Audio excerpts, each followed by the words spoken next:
देखो पिंकी रोल करे में एक जोड़ा ना है, स्पीड फास्ट ना चल एकदम राइट 4 महीने बराबर कोई ले भी अभी ढेर नहीं निकल देख लो बिजुआ आम हो ये ले बड़ी होता त लंगड़ा अरे ओकर पाकी के चुआता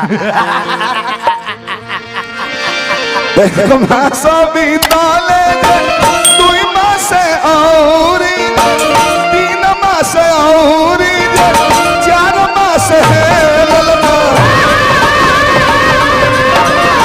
ललना पचवा के आइल जब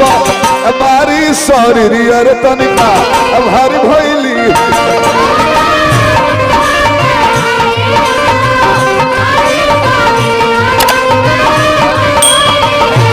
ललना पचवा के आइल जब बारी शरीर तनिका भारी भइली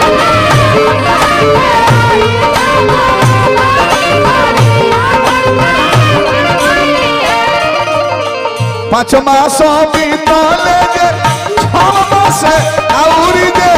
7 मास औरी जे 8 सोना गाछी ना शनिचरी के बगल में और ऊपर लिखाई फुआ और भतीजा का प्यार फुआ और भतीजा का प्यार संयुक्त प्यार बहू का सरदार एक तरह यही विधि गर्भ सहित सब नारी यही विधि घटावल जाले कामवा करे के बाद भगवान को दी यही विधि लिखाइल बा यही उपमा नहीं लिखाइल यही कारण नहीं लिखाइल यही विधि तो विधि घटावल गइल कैसे वो में दशरथ जी के मरी रहे कैसे जना बेरा दशरथ जी के शादी लगा रहे रावण अपने बाप विश्रवा से कहलस हे पिताश्री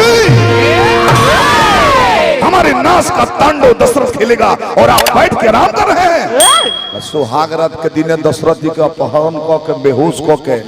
उनकर मरी मंथन कलस के जीवन पर बाप बनबे ना करबो आ सुराही में क के रावण के दस गेले तोरा मरे के यह समान हटे आ उनकर जन्म के समान हो कहले कि दशरथ जी के मरी हो ले गइल अपना माई कैंसी से रावण कलस की माई रे जौहर हो छुहे मौत आ राक्षस खानदान तो हुए गए रहलो आपस में तकरार कइलो कहली रहत किसिया के जहरवे पीली आ पी लेली तो उहे विभीषण जी भइले दशरथ के मरी के पहला लड़का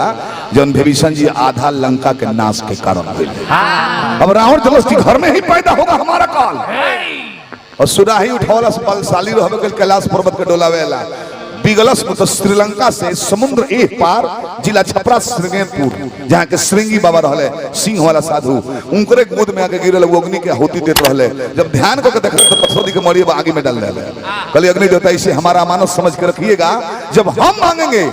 तभी दीजिएगा न तो वशिष्ठ बाबा का पुत्रष्टि जग करावे ना होत रहे बाकी तो ध्यान लगा के देखो ले कि जब ना बैंक में माल जमा बा वो में हमार नोमनी में भी नाम नहीं के तो भौजी कहना ही